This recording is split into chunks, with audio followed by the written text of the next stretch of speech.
Mwiriwe basebo n'abanyabo mumeze mute? Tugiye kwiga ururimi rw'Ikigande. Ni Professor Sam kandi turarwiga mu Kinyarwanda.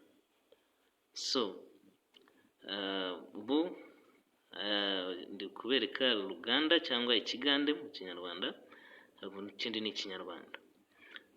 Twagiye rero mu Kigande cyangwa Luganda, kuko barwita Luganda ubwo ni Ikigande mu byumve gutyo. Hari amagambo ahari. Nk'iri rya mbere ni indamukanyo. Wavuga ngo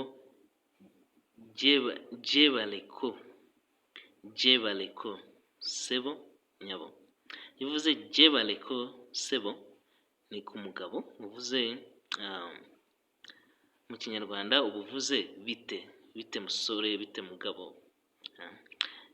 Jebaleko nyabo ni ku mugore, ni nko kuvuga ati bite mukobwa, bite mama, bite mugore, bite mugabo, gutyo. Sebo ni igitsina gabo, nyabo ni igitsina gore. So noneho ugahita uvuga ngo wasuzorya.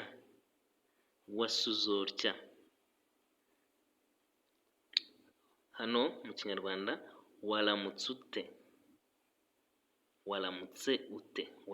ute.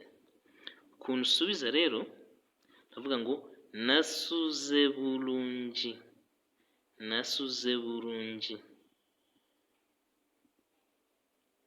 Mu Kinyarwanda naramutse neza. Kandi subscribe, dukomezanye ku isomo rizakurikira. Ciao.